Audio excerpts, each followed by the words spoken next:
Bien.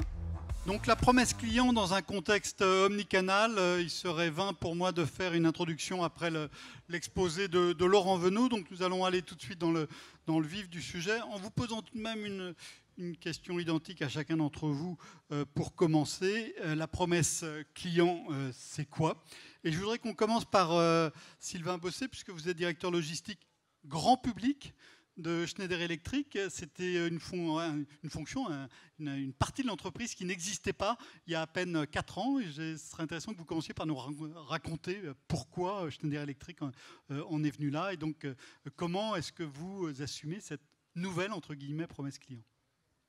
Tout d'abord, pour remettre les choses à leur place, il y avait une petite partie, effectivement, grand public, mais suite au contexte, et ce qui a été dit notamment en préambule ce matin avec le consommateur, ce contexte omnicanal, et puis cette partie de simplexité que j'ai bien apprécié, en fait, il a été décidé d'adapter une structure flexible, une sorte de labo, comme je l'appelle, pour aller développer notre réponse aux clients et tenir nos engagements à travers, d'une part, une structure flexible, qu'elle soit au niveau de notre outil logistique ou de notre capacité à faire de l'exclusivité, générer de la promotion pour nos clients, et puis que ce soit au niveau informatique avec la maîtrise de l'information, toujours être capable de donner aux clients la traçabilité de ses commandes.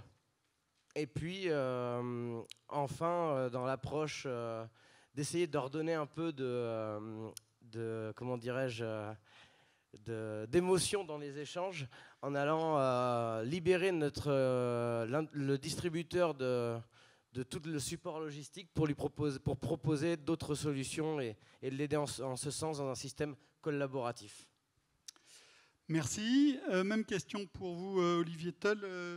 La promesse client, c'est quoi? Donc Fnac Darty, on est dans le brun et le blanc, mais pas seulement, avec tout ce qui est venu avec le Darty, avec la Fnac, donc avec les livres et la musique. Promesse client, pour vous, c'est quoi? Si on veut schématiser, il y a trois grandes dimensions, et je crois qu'on les a couvertes largement dans les différentes présentations. Il y a d'abord le choix, c'est-à-dire combien de références, combien de produits sont disponibles. Et là où on passait il y a 10 ans ou 15 ans, la référence était l'assortiment du magasin le plus grand. Maintenant, la référence, c'est ce qu'il y a sur le net. Donc c'est immense, c'est des millions de références. Donc première dimension, quel est le choix que l'on offre, en particulier en ligne, ou même le vendeur qui utilise son système d'information et qui peut vous offrir des produits qui ne sont pas en stock, mais qui sont ailleurs dans la supply chain du distributeur. Donc le choix. 2, la vitesse. On en a beaucoup parlé aujourd'hui. Si on prend les produits techniques, qui est une de nos catégories principales et qui est commune à Fnac et Darty, 2014, en gros, le J ou le J+1, ça représentait 30% des commandes sur le web. Aujourd'hui, c'est 70%. Donc la vitesse, on est engagé dans une course, et la vitesse est essentielle. Et puis la troisième dimension, c'est le service. On parle beaucoup de livraison, d'options de livraison, de mode de livraison.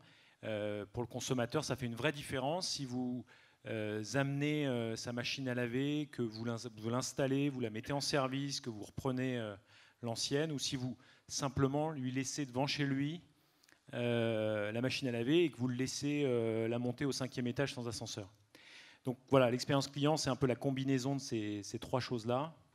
Et puis c'est le fait que c'est pas figé dans le temps et ça bouge sans arrêt.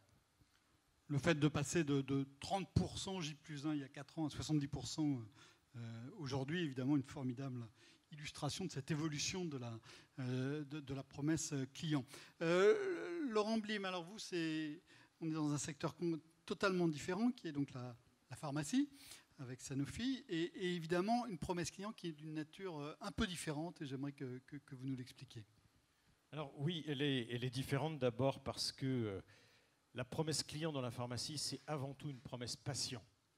Donc en gros, la promesse client dans notre métier, c'est avant tout garantir que quoi qu'il arrive, tous les jours, que ce soit le lundi, le samedi, le dimanche, il faut que les patients puissent avoir accès à leur traitement. Donc je le rappelle, dans notre industrie, pratiquement 10% des produits que nous commercialisons sont des produits qui non seulement contribuent à la santé de nos patients, mais parfois même à la continuité de la vie des patients. Donc la promesse client, c'est avant tout, pour nous, une promesse patient et de construire une supply chain qui soit capable de ne jamais s'arrêter et, quoi qu'il arrive, de déployer nos produits jusqu'aux patients. Donc ça prend, bien entendu, on en parlera un petit peu tout à l'heure, mais des formes qui peuvent être extraordinairement variées. Alors après, on a aussi des clients. C'est-à-dire qu'on est quand même dans une industrie où, pour l'instant, on ne va pas encore délivrer la boîte de médicaments directement chez le patient. Donc nous avons aussi des clients. Et ce que j'ai remarqué en termes de promesses clients, c'est que finalement, ça n'est pas tellement l'entreprise qui fait une promesse au client, c'est qu'aujourd'hui, avec l'arrivée sur le marché de tous nos acteurs disruptifs dont on a largement parlé ce matin, en fait, de facto, l'expérience logistique que nos clients en tant que citoyens ont aujourd'hui avec des acteurs comme Amazon, etc., ça devient de facto, quel que soit notre secteur, quelle que soit notre volonté, ça devient de facto la norme du marché. Vous constatez exactement ça chez Schneider Electric, hein? C'est clair, évidemment. Oui. À travers tout ce qui a été dit ce matin, déjà, on l'a passé, on en retrouve exactement. Puis je pense que ça a été bien résumé dans ces deux notions de consommateur et de simplicité, s'adapter et répondre en tenant nos engagements surtout. Et puis c'est le B2C qui dicte le rythme au B2B. On peut voir aussi la tendance à ce B2C qui va impacter directement maintenant le B2B, clairement. Jean-Charles Deconinck, alors vous êtes dans un métier encore différent, hein, puisque vous êtes dans les logiciels. Moi, je ne connaissais pas votre entreprise jusqu'à il y a très peu. Je pense que pratiquement tout le monde dans la salle doit la connaître. Vous faites donc des logiciels de gestion de supply chain. Et je voudrais avoir votre regard, vous, à partir de tout ce que vous demandent vos clients, sur leurs promesses clients. Pas la vôtre, mais la leur. En fait, je dis souvent que la mission de mon entreprise, nous délivrons des services applicatifs pour la supply chain sur une plateforme qui est déployée dans 60 pays aujourd'hui. Notre métier, c'est de tenir la promesse de nos clients à leurs clients. C'est ça mon métier, c'est notre métier, notre mission de tous les jours. La problématique qu'on a aujourd'hui, c'est que la supply chain, c'est avant tout, avant d'être des produits, c'est de l'information. C'est du traitement de l'information de plus en plus rapide en temps réel. C'est une chaîne en continu. C'est donc non plus de la conception par silo, par domaine qu'on appelait produit préalablement, mais à travers uniquement des processus transversaux qui traînent les trois grands domaines de la supply chain, qui sont tout d'abord le traitement de l'information et de l'ensemble des échanges qu'il peut y avoir entre tous les acteurs de la chaîne de valeur. Le deuxième, c'est l'exécution physique, parce qu'il faut encore bouger les produits, il y en a beaucoup, et de plus en plus. Et la troisième chose, c'est de piloter la totalité, c'est-à-dire d'avoir une visibilité en continu de l'information pour pouvoir synchroniser, activer l'ensemble des acteurs, traiter les aléas, parce que tenir la promesse, c'est traiter aussi tous les aléas. Et on est de plus en plus, et mes collègues vous le diront aussi, je pense, on est de plus en plus dans une supply chain qui n'est plus une supply chain qui a été basée préalablement à travers des flux stockés, mais bien sur des flux proprement dits, qui sont des flux aujourd'hui orientés uniquement sur la commande. Donc ça veut dire pour repenser les choses complètement différemment en termes d'organisation, en termes de système d'information, en temps de traitement d'information. C'est quelque chose qui est fondamentalement différent, et pour les acteurs du système d'information, de la supply chain en tout cas, ça a été une révolution importante, y compris dans la conception même de ce qui doit être aujourd'hui le support à l'exécution et au flux commerçant ou au flux d'approvisionnement. Ça veut dire aussi une logique de fonctionnement très différente, collaboration, partenariat. La collaboration est essentielle. On ne peut plus aujourd'hui travailler comme on travaillait hier dans un modèle où on avait des fournisseurs. Et on est obligés tous de travailler ensemble dans un mode de collaboration pour pouvoir alimenter en continu l'ensemble des acteurs de la supply. Qu'on soit donneur d'ordre, qu'on soit opérateur, qu'on soit prestataire, qu'on soit client, il nous faut interagir constamment avec l'information. J'avais un créneau de livraison entre 11h et midi. Je ne peux, moi, en tant que client, ne plus être disponible. Je dois moi-même, en tant que client, pouvoir réagir pour recadencer éventuellement ma disponibilité par rapport à la commande que j'ai pu passer et au créneau qu'on m'avait proposé. Donc, on est tous aujourd'hui acteurs de la supply chain. L'ensemble l'ensemble de cette chaîne de valeur est acteur. Et c'est ça qui est fondamentalement différent aujourd'hui en termes de conception d'organisation, mais aussi en termes d'organisation de système d'information, parce qu'on n'est plus dans une vision de silo, une vision d'exécution, mais successive, mais bien dans une traçabilité complète et une visibilité complète de cette information qui nous permet de gérer cette chose-là. Le dernier point, c'est que le produit n'est plus uniquement physique. Le produit est un composite de physique et de logique, de physique et d'information, et que délivrer un produit aujourd'hui, c'est délivrer non seulement un produit physique, mais aussi de l'information qui va nous permettre de l'installer, de le faire vivre, de pouvoir le faire réparer, etc., d'avoir une traçabilité complète dans certains domaines de l'industrie en particulier où les risques sont importants, l'aéronautique et autres. Quand on déploie un produit, ce produit arrive, cette composant arrive avec un tas d'informations permettant véritablement d'avoir une traçabilité complète de ces pièces de rupture, par exemple. Laurent Venot traduisait bien cette exigence par la notion d'expérience, évidemment, où on a à la fois le produit, mais tout ce qui va avec. Laurent, face à Olivier, pardon. Face à cette mutation, cette transformation profonde des exigences du client et donc des promesses que vous devez leur faire, qu'est-ce que vous mettez comme moyens nouveaux en place? Comment est-ce que vous organisez pour tenir ces nouvelles promesses? En fait, je crois qu'il y a deux idées. Il y a ça se demande de mobiliser un peu les ressources qu'on a de façon différente. Nous, on est historiquement des distributeurs. Donc on a notre force, c'est notre réseau de magasins.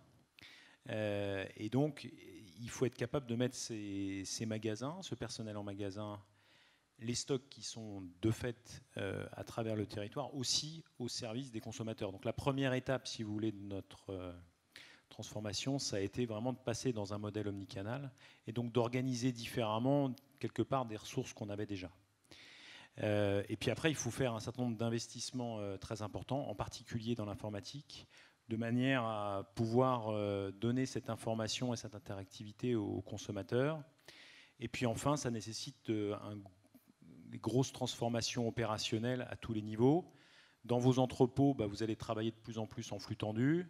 Vous allez travailler 24 heures sur 24, vous allez travailler 7 jours sur 7. Vous allez avoir des logisticiens qui avaient, on va dire, un peu le temps devant eux il y a quelques années. Maintenant, ils doivent travailler comme des expressistes et des cut-offs successifs qui s'enchaînent dans la journée pour tenir les différents départs des transporteurs. Et puis en magasin aussi, il y a une adaptation parce qu'en magasin, l'omnicanal génère des comportements très différents. Les gens viennent retirer des colis, alors ils viennent tous en plus, soit à l'heure du déjeuner, soit en sortant du bureau. Et puis il y a certains samedis ou certains vendredis des périodes avant Noël où on a un nombre de retraits colis qui est absolument colossal et qui nécessite de mettre en place des organisations logistiques au sein même de certains magasins qui sont ces fameux pics et la volatilité dont on a beaucoup parlé ce matin. Donc pour répondre à votre question, il faut jouer au maximum avec ces atouts existants. Il faut faire des gros investissements, en particulier dans l'informatique, et puis adapter sans arrêt ces modes opérationnels dans les entrepôts, au niveau du transport, et puis également dans les magasins. Alors, il y a un atout que vous aviez, qui est un vrai savoir-faire, qui est tout ce qui concerne l'installation, la maintenance. Jean-Charles en parlait tout à l'heure. Est-ce que c'est quelque chose sur lequel vous appuyez? Bien sûr, parce que alors ça, je pense que vous faites référence en particulier à Darty, dont l'ADN depuis 60 ans est autour du SAV, du contrat de confiance. Et donc ça, c'est quelque chose qui est essentiel, dont on fait maintenant bénéficier Fnac, puisque aujourd'hui, si vous achetez une télévision chez Fnac, vous allez bénéficier aussi du service Darty, et puis dont on a aussi vocation à l'offrir plus largement dans notre écosystème de partenaires. Ça, c'est un des axes de notre plan stratégique à venir. Et donc, cet atout-là dont vous parlez, de livraison de SAV, effectivement, on essaye de le renforcer, d'en faire un axe de différenciation encore plus fort. Là, vous voyez, pour illustrer ça, c'est la Coupe du Monde. Donc la Coupe du Monde, ça génère pas mal d'achats de télé. On espère que l'équipe de France ira le plus loin possible. Et donc pour la Coupe du Monde, on est en train de généraliser la livraison à J+1. Alors la livraison à J+1, ça fait très longtemps que Darty en fait même du J0 à Paris, à Lyon, à Marseille, etc. Mais là, ce qu'on fait dans le cadre de cette Coupe du Monde, c'est qu'on généralise le J+1 sur 80% du territoire français. Et donc vous pouvez commander sur l'intégralité du stock de Darty, être livré à J+1 dans 80% du territoire. Donc ça, c'est absolument imbattable. Et en plus, vous aurez l'installation, la mise en service, la reprise de l'ancien appareil gratuitement. Donc pour répondre à votre question, voilà, c'est un axe de différenciation majeur. Il y a la transparence de tout, il y a beaucoup de choses qui courent sur Internet. Nous, on essaye de se différencier absolument par le service et par l'expérience client. Même question, Sylvain. Quels outils vous mettez en place pour mieux tenir ces nouvelles promesses ? Ça passe par l'écoute d'abord du client. Donc, dans notre domaine, savoir ce qu'il souhaite évidemment. Aujourd'hui, ce qu'on peut constater, c'est d'organiser notre entrepôt pour répondre à plus de détails. La parcellisation dont on parlait tout à l'heure. Donc, c'est vraiment de s'adapter aux petites quantités. Fini les énormes volumes qu'on pouvait connaître, des tailles de lots, de palettes, etc. L'autre partie, pour répondre à nos clients, la maîtrise de l'information. Construire sur de l'échange de données informatisées, collecter dans un système collaboratif toutes les données de nos transporteurs, de nos clients eux-mêmes et également de tous nos autres partenaires pour pouvoir communiquer en temps réel l'état d'avancement d'une commande, majoritairement. Et puis le dernier point, c'est se structurer pour toujours faire face à cette parcellisation au niveau industriel, pour garder un cœur de Schneider qui est la fabrication de matériel électrique, pour faire simple, et autour, développer l'adaptabilité de nos produits en fonction des besoins clients. Et vous assumez pour vos clients de la distribution les contraintes de l'omnicanal. Exactement. Donc on va aller chercher à aller livrer le client final à domicile pour libérer notre distributeur de cette contrainte-là et lui permettre de se focaliser sur sa création de valeur à lui. Laurent, vous, votre promesse client, elle est d'une certaine manière assez... elle a peut-être moins changé que celle de vos confrères ? Alors oui et non. Alors ce qui n'a pas changé, c'est que la pharmacie, elle est depuis très longtemps multi-channel. Donc ça veut dire qu'une entreprise pharmaceutique, depuis des années, elle va à la fois chez le grossiste répartiteur, mais aussi elle va directement à la pharmacie et elle va directement à l'hôpital aussi. Donc il y a une culture de multi-channel dans la supply chain de l'industrie pharmaceutique depuis très longtemps. Et ça n'a pas énormément changé, si ce n'est que les contraintes sont celles de l'environnement que vous avez, on en a parlé assez largement ce matin, les contraintes changent et les opportunités mises à disposition par les outils de digitalisation et également les expériences logistiques données par les acteurs disruptifs ont changé ce paysage traditionnel. Ce qu'en revanche, on a juste devant nous, c'est un changement massif. C'est-à-dire qu'on voit que les contraintes aujourd'hui des systèmes de santé vont créer le besoin d'aller chez le patient de plus en plus à la maison. Et pas uniquement pour lui livrer du produit, mais pour orchestrer à la maison l'offre de soins qui permet au patient d'avoir son produit, mais aussi les meilleures conditions possibles pour adhérer à son traitement, c'est-à-dire éventuellement des applications, des smart devices avec de l'IoT associé, etc. Donc en fait, la supply chain de la pharmacie est à l'aube d'une révolution massive. Alors on le voit, moi je le vois très nettement dans mes équipes au UK. Je pense que pour la France... Il faut préciser que la France est dans une situation particulière puisque la réglementation interdit pour l'instant la livraison. Oui, et ce que vous nous racontez, c'est exactement l'inverse. Alors la réglementation aujourd'hui est effectivement restrictive, d'accord, mais je crois qu'aujourd'hui... Pour d'excellentes raisons passées. Absolument, pour d'excellentes raisons. Mais cette réglementation évoluera parce qu'il y a encore une fois un besoin et une demande. Il y a un besoin d'avoir plus de simplicité et plus d'efficacité à domicile. Et puis aussi, il y a un besoin, on l'a vu récemment, vous êtes comme moi, vous avez lu les débats, il y a aussi le besoin d'alléger une certaine pression sur le système de santé. Alors, ça prendra du temps. parce qu'on est dans une industrie qui, comme vous l'avez dit, pour de bonnes raisons, a une régulation qui l'encadre, et c'est très bien comme ça.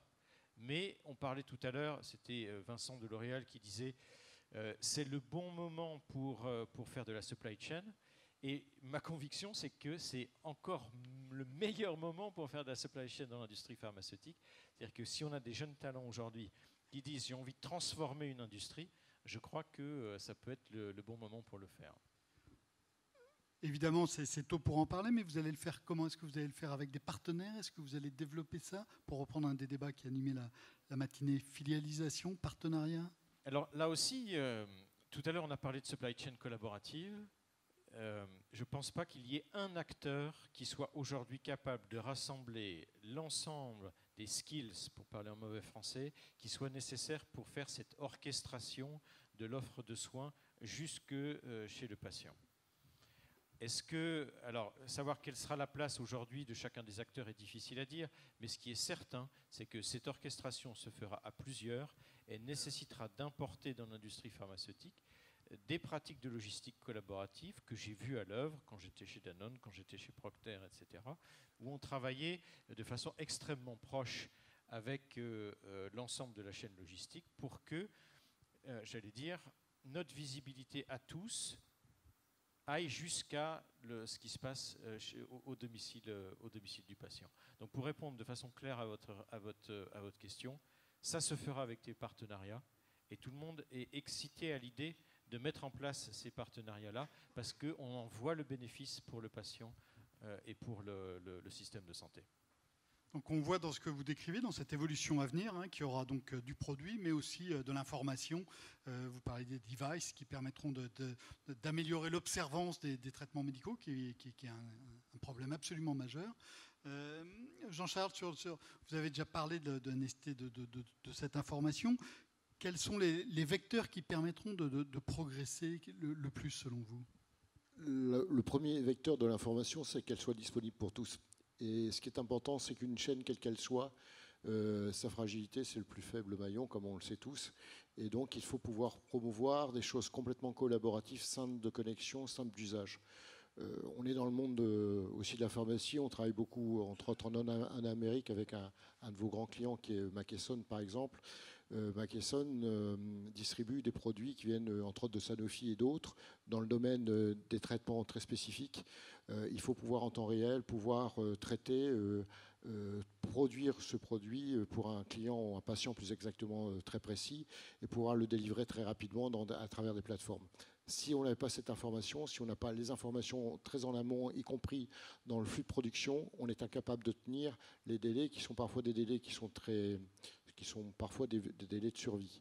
Ça, c'est le premier point. La deuxième chose, dans d'autres domaines, comment voulez-vous qu'un petit producteur du chèvre du Larzac, qui fait les plus beaux produits du monde, puisse commercer avec des grandes chaînes de distribution s'il n'est pas dans ce circuit, s'il ne peut pas lui-même être complètement intégré dans ce flux?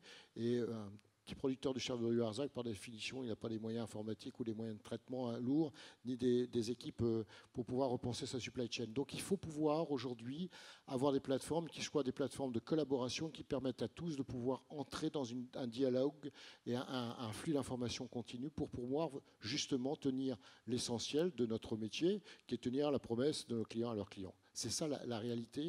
Et je crois qu'un des plus grands enjeux qu'on a aujourd'hui, c'est cette facilité de connectivité, cette facilité d'échange. Je pense à nos amis de Darty aussi et de Fnac qui ont la même problématique pour pouvoir gérer les flux avec leurs fournisseurs. Certains sont équipés, d'autres ne le sont pas. La facilité d'usage est une chose qui est essentielle aujourd'hui, à travers la mobilité, bien évidemment, et avec tous les moyens qu'on peut avoir au niveau de la connexion. Donc ça, c'est des choses qui sont essentielles. Je dirais la démocratisation de l'usage de l'outil est quelque chose de fondamental aussi. L'outil ou le process, dans tous les cas. Là aussi, pouvoir rentrer dans une communauté. On est aujourd'hui, la supply chain devient de plus en plus la gestion d'une communauté plutôt que de la gestion simplement d'activités simplement de parcellaires, d'entreposage, de transport ou autre. On est dans un mode complètement collaboratif de communauté.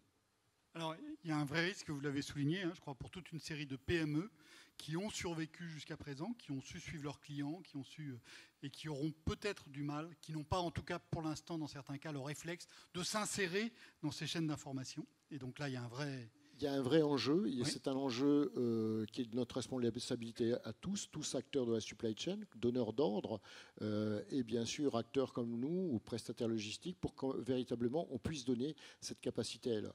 Le produit, c'est la diversité. Le produit, c'est aussi parfois la diversité de l'offre est une chose essentielle.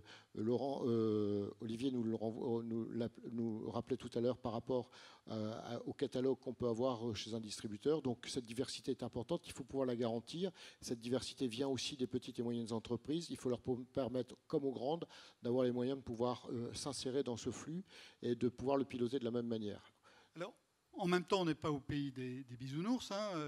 Cette information que vous décrivez un monde idéal, mais le partage de l'information, ça suppose de la confiance, pour reprendre aussi un autre terme qui est employé. Ce n'est pas quelque chose d'évident.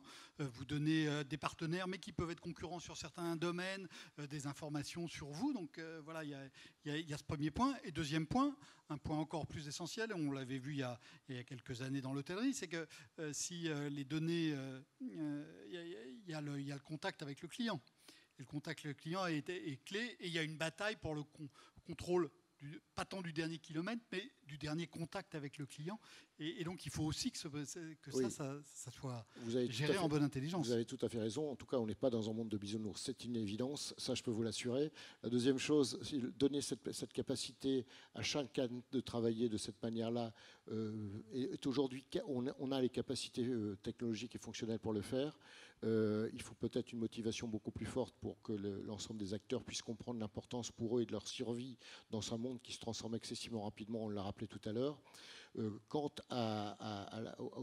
au dernier point que vous abordez par rapport à l'information et à la sécurité de l'information, elle est aujourd'hui essentielle.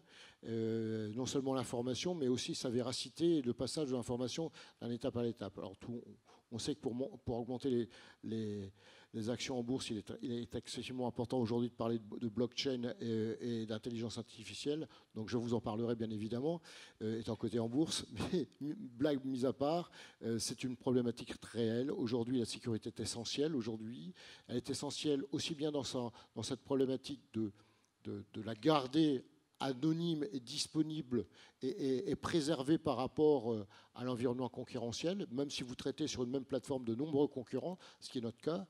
Et la deuxième chose, c'est que cette information, elle doit avoir une réelle véracité. Et là, on rentre dans des problématiques de blockchain qui sont aujourd'hui des choses qui sont en train d'arriver, qui n'ont pas encore la possibilité et la capacité financière pour pouvoir les traiter à bas coût encore aujourd'hui.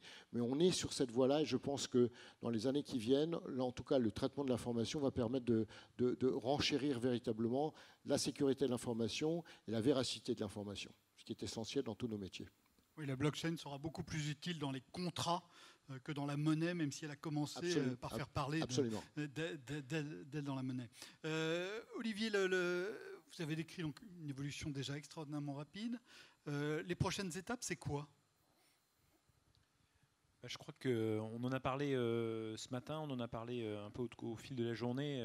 Il y a vraiment cette idée de service qui est essentielle, le rôle de l'humain qui est essentiel.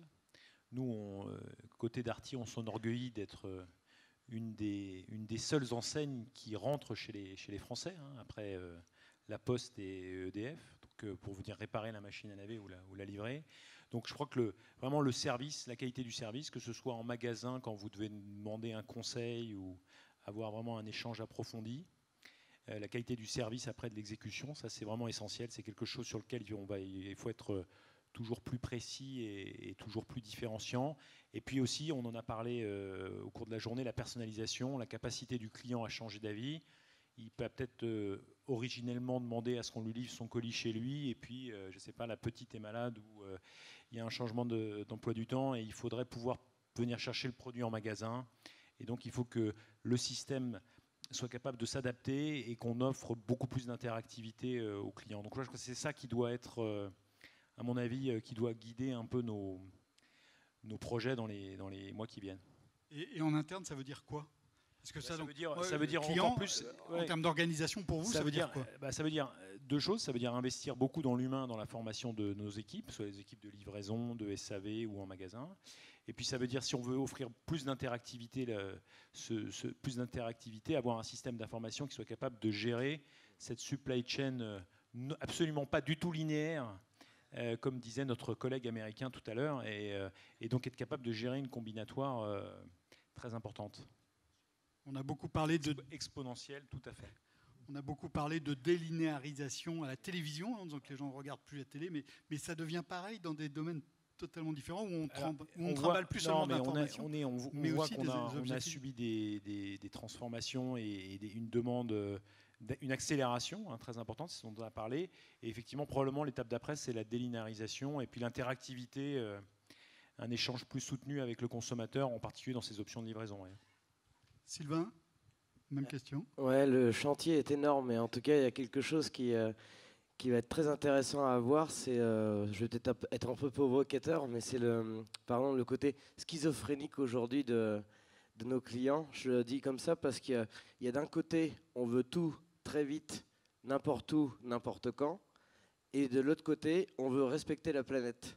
Donc les chantiers qui vont derrière, qu'on va pouvoir poser, c'est imaginer peut-être des structures par quartier, par village, pour d'un côté massifier, mutualiser dans une démarche collaborative les livraisons, recréer pourquoi pas du lien social, parce qu'Internet, à travers la livraison à domicile, inhibe un petit peu ça. Et puis enfin, surtout, protéger la planète, mutualiser à travers des lieux de livraison identiques pour les clients finaux dans des quartiers, dans des villages, permet aussi de réduire l'empreinte de CO2 et peut être une piste, notamment au milieu urbain, d'optimisation à ce niveau-là. Olivier, c'est une exigence que vous sentez monter chez vos clients ou pas encore? C'est effectivement un critère important. Là, il y a un gros sujet aussi en ce moment sur la réparabilité. Vous en saurez plus dans les jours qui viennent. Donc oui, c'est une préoccupation importante des consommateurs, même si le consommateur a une autre préoccupation qui est aussi le prix, il ne faut pas se le cacher. Et après, de toute façon, là, on a bien vu, et ça a été, je trouve, très, très bien expliqué par les différents intervenants aujourd'hui, que les contraintes sur le dernier kilomètre dans les zones urbaines vont changer aussi de façon exponentielle. Et donc, de toute façon, que ce soit pour sauver la planète ou tout simplement pour livrer nos clients, il faudra qu'on s'adapte. Donc, je dirais que là, les bonnes et les mauvaises raisons vont se rejoindre. Mais c'est quelque part une bonne nouvelle, parce que ça veut dire qu'on va tous être obligés de bouger et d'aller au-delà du greenwashing des rapports annuels.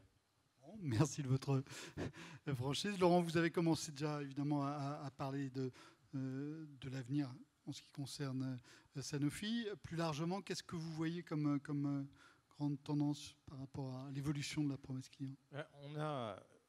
On est quand même, nous, la génération qui a connu pas les toutes premières, mais quand même les premières générations de supply chain. Et donc, on a vécu d'abord des supply chains où on nous a demandé d'optimiser pas mal les choses, de prendre de l'ownership sur le service, d'optimiser l'inventaire, de baisser les coûts, etc.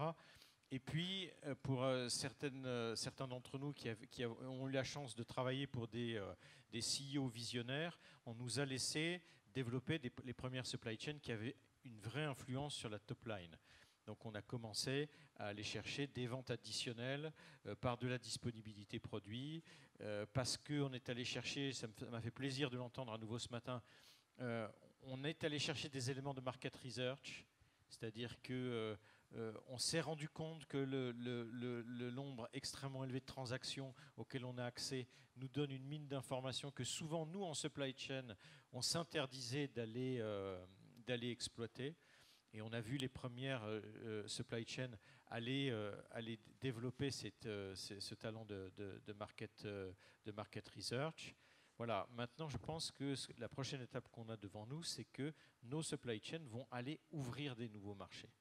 C'est-à-dire qu'on ne va plus être uniquement ni des optimisateurs, ni des gens qui allons générer des ventes additionnelles sur des business existants, mais on va être de plus en plus en mesure d'aller voir nos camarades du business pour dire « je peux ouvrir ce type de route je peux ouvrir ce type de marché auquel on n'a pas accès aujourd'hui. Très intéressant. Sylvain, vous partagez cette vision? Aujourd'hui, clairement, que ce soit à travers un processus de prévision, comme ça a été mentionné ce matin, ou justement dans cette approche omnicanal, on doit être le vecteur, en tout cas pour le commerce, de nouvelles solutions, de répondre à cette parcellisation pour aller soit à travers du référencement, soit à travers évidemment plus de disponibilité et des délais qui conviennent aux clients, apporter et créer de la valeur nous-mêmes. Ouais. Évidemment, c'est un véritable changement. Jean-Charles? Il y a un facteur très important aussi qui vient en compte, c'est qu'il va falloir aussi avoir, comme Olivier le disait, beaucoup de flexibilité, beaucoup d'agilité dans cette supply chain. Qui dit flexibilité, dit agilité, dit aussi problématique du coût lié à la supply chain et à l'ensemble qui la compose, qui sont 3 coûts fixes majeurs, qui sont le personnel qu'on peut considérer comme un coût fixe, les real estate, donc l'immobilier, donc les entrepôts, les magasins et toutes les zones qui doivent nous permettre de faire être préparés. Et puis le troisième chose, qui est le système d'information, qui est un élément aussi qui est parfois à un coût fixe. La problématique, ça va être de variabiliser l'ensemble des éléments, de ces éléments-là. De la même manière, je pense que le modèle d'usage est un modèle qui est essentiel dans la supply chain pour pouvoir justement répondre beaucoup plus rapidement et avec beaucoup plus de flexibilité et de rapidité de mouvement, de concentration, de création éphémère de structures. Et en particulier avec l'arrivée d'une urbanisation de notre société telle qu'aujourd'hui, il nous est absolument nécessaire de pouvoir repenser complètement les flux différemment. Nos villes que nous voulons être des grands jardins vont quand même accueillir 80% de la population mondiale. Et ces villes, il va falloir quand même livrer des produits de subsistance, des médicaments, des produits de consommation. Il faut aussi là repenser la totalité de ces flux, de la concentration du delivery au niveau de l'urbain. Donc on est en face de quelque chose qui est un énorme changement. Et cet énorme changement, on ne peut le comprendre sans appréhender la globalité de cette complexité qui nous est mise en place et qui est vraiment exponentielle à ce jour. Et aujourd'hui, l'élément tangible que nous avons pour le faire, ce sont les données. Et je pense que la donnée est aujourd'hui la capacité de comprendre réellement, de manière dynamique, les routes, les moyens, la compréhension à l'instantané de ce que nous devons mettre en œuvre pour pouvoir répondre à cette promesse. Et la donnée aujourd'hui, elle est, je dirais, quasiment plus importante que le traitement, parce qu'elle est la véritable vision de ce que nous allons pouvoir mettre en enjeu dans un système de logistique qui est une logistique, ou en tout cas une supply chain qui est complètement en réseau aujourd'hui. Est-ce que vous pourriez nous donner un ou deux exemples de problèmes que vos clients ont pu résoudre grâce à de la donnée alors qu'on n'aurait pas pensé a priori que ça passait par là? Eh bien, écoutez, on est en train de retravailler avec quelques grands acteurs dans le domaine de la distribution, principalement alimentaire actuellement dans différents pays. La distribution alimentaire, c'est tout se poser comme tout le monde de devenir l'Amazon de la distribution alimentaire. Le jour où ils seront Amazon sera autre chose et eux, ils ne seront toujours pas Amazon. Donc la problématique, c'est de repenser un peu les chaînes d'approvisionnement et la supply chain de tous ces grands acteurs de la distribution dans une vision qui est une vision quelles sont les lignes de force proprement dit à remettre en place. Donc à réinventer complètement le modèle économique de cette distribution, de cette approche client, de l'omnicanalité. Alors ce sont des mots, tout ça, mais à un moment donné, il faut les mettre en œuvre.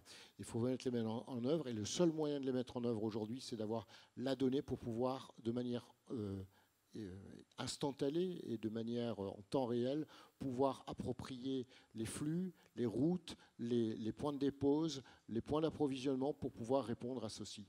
Et ça, c'est quelque chose qui est fondamental, c'est qu'aujourd'hui, la distribution n'est plus uniquement un métier d'assortiment, c'est un métier de technologie, et c'est avant tout un métier de technologie. Le magasin est un élément essentiel qui reste tel, mais sans la donnée et sans la technologie aujourd'hui, on n'apporte plus la réponse et surtout la relation avec le client. Olivier, il y a eu beaucoup d'excitation ces dernières années autour de l'organisation omnicanal. Est-ce que c'est quelque chose qui va rester ou bien est-ce que ça finira par devenir tellement naturel que c'est un concept qui va disparaître? Est-ce que tous les grands distributeurs ne vont pas être naturellement omnicanaux, si je puis dire? Ça, c'est une vaste question.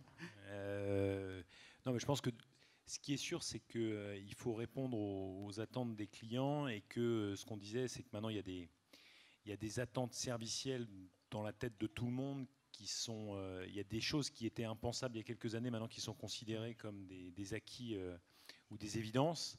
Et donc, chacun des distributeurs, avec des différences en fonction des catégories de produits, parce que il y a quand même toujours aussi des contraintes physiques quand on vend des parpaings, on n'a pas besoin de la livraison dans l'heure. En scooter à Paris, c'est pas possible. Non, parce que mais ce qui est sûr, c'est que chacun des distributeurs, effectivement, doit se repenser autour de ces parcours omnicanaux. Et après, à la limite, l'organisation, c'est un détail. Ce qu'il faut, c'est d'avoir la capacité à les faire évoluer rapidement, efficacement. Sylvain, Jean-Charles parlait de réinvention. Est-ce que vous pensez que ça va aller jusque-là? Transformation sur réinvention, peut-être, oui, évidemment. Il y a quelque chose qui est en cours en attendant. Moi, après, on parle beaucoup de Phygital aujourd'hui. Je crois qu'on aura toujours besoin de toucher à un produit. Donc, pour revenir sur la partie de la distribution notamment, pour moi, on aura toujours besoin de distributeurs parce qu'il y aura toujours le besoin d'aller toucher le produit en magasin, le voir dans un contexte. Et puis, je crois au lien social, moi, et le besoin pour l'humain en général. Donc, pour moi, dans cette question, en tout cas, il y aura transformation avec, comme on l'a mentionné au début, le B2C qui va déteindre sur le B2B. Mais toujours avec, en tout cas, pour moi, à mon niveau, un besoin du distributeur. Dernière question, je vais vous la poser à tous les quatre. Qu'est-ce que, dans la promesse du client, dans l'exigence du client, dans votre façon d'y répondre, qu'est-ce qui va nous étonner le plus dans les années à venir? Oui. Qu'est-ce qui va nous surprendre? Qu'est-ce que vous avez dans vos cartons, dans vos cerveaux, que vous sentez venir et qui va nous étonner? Laurent. J'ai eu le plaisir d'entendre ce matin quelque chose autour de la normalisation à la hausse de la charte de service. C'est-à-dire que quelqu'un nous disait, est-ce que vraiment ça a une utilité de servir en 2 heures, etc. Je pense que la surprise, elle viendra de là, c'est que je vois aujourd'hui de la demande client, par exemple, pour aller replanifier un stock intermédiaire dans la journée, alors que dans ce stock intermédiaire, il y a en moyenne 3 semaines de stock. Donc typiquement, on voit des demandes de clients qui commencent à être déconnectées d'une certaine réalité. Donc je pense que ce qui va nous étonner, c'est qu'on va retrouver une sorte d'équilibre qui sera basé sur ok, c'est quoi la vraie valeur que ça a? Parce qu'on l'a dit ce matin, on le redit, le surservice, il a à la fin un coût pour ou bien le patient ou bien le consommateur, suivant l'industrie dans laquelle on se trouve. Donc de mon point de vue, on va retrouver un certain équilibre dans cette question du service, et ça ne sera pas toujours le toujours plus. Mais ça veut dire aussi une immense individualité. C'est-à-dire Denis Jacquet, en fin de matinée, parlait de la livraison à 2 heures qui est totalement inutile. On peut dire que c'est peut-être le cas dans 90% des cas. Mais dans les 10% des cas, elle est au contraire extraordinairement utile. Donc ça suppose d'individualiser, d'être capable d'individualiser encore beaucoup plus que ce n'est le cas aujourd'hui, et pas seulement par le prix. Et donc une autre relation au consommateur. Sylvain, qu'est-ce qui va nous étonner ? Ce qui va nous étonner, moi je m'intéresse surtout à la partie aussi environnementale et l'impact que ça va avoir. Donc j'attends de voir, et je crois en la collaboration, au partage des informations à travers l'outil système d'information. Moi je crois plutôt à la vraie ouverture et à la collaboration des acteurs de la supply chain et des industriels pour distribuer les produits. Donc c'est ce que j'attends vraiment de voir, parce qu'il y a toujours une question, c'est la supply chain est un élément clé, j'entends depuis de nombreuses années, depuis que je suis sorti de l'école principalement. Et par contre, j'ai jamais senti ce vrai déclic du partage et la collaboration à travers la mutualisation des outils et surtout ce vrai partage des données qui se voit peut-être plus dans l'agroalimentaire aujourd'hui à travers ce qu'on appelle les gestions des partagés des approvisionnements et tout ça, mais que je vois moins dans au niveau de l'industrie. Je Jean-Charles? pense très clairement que la technologie va continuer à avancer et avancer rapidement. Je pense les limites sont au fur et à mesure qu'on avance sont repoussées. Le sujet qu'on va avoir, c'est comment on va les intégrer véritablement dans une société qui est profondément en train d'être structurellement différente en termes de modification de comportement, d'usage. On parle beaucoup de responsabilité autour de notre planète, de responsabilité du consommateur. Je pense que les choses vont venir aussi se réguler par rapport à des contraintes qui sont des contraintes financières, des contraintes environnementales, des contraintes sociétaires. Je pense qu'on a aujourd'hui toute la capacité technologique de répondre à beaucoup de choses. Ensuite, on est un peu, de temps en temps, on se fait plaisir avec des drones et autres. Ça, mais la réalité, c'est qu'il va falloir délivrer, comme le disait encore Olivier, du pondéreux, des pièces. Et puis, il y a une chose qui arrive massivement, c'est la relocalisation de production à l'unité, qui est ce qu'on appelle les technologies de 3D ou en production 3D. Ça, c'est un élément qui est majeur aujourd'hui. Le produit est de plus en plus digitalisé. Le produit est digital. L'information est quelque chose d'essentiel. Donc la matérialisation de la supply chain va devenir demain, si on fait un peu de prospective, la matérialisation de l'information à l'instant T à proximité du client. Alors vous allez me dire, ça va être compliqué de produire un hamburger demain matin sur une imprimante 3D. Peut-être. Mais peut-être pas.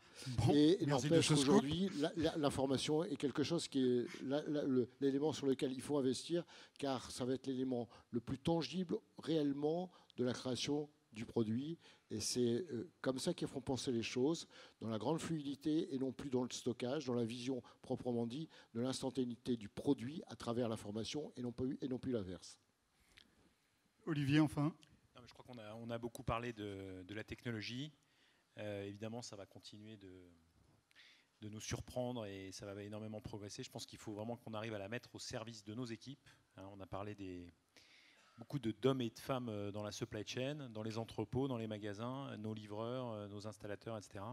Et moi, j'espère qu'on va être capable vraiment de leur donner des outils qui les permettent de surprendre nos clients. Voilà. Bien. Eh bien, messieurs, cette session est maintenant finie et je vous demande de remercier nos intervenants.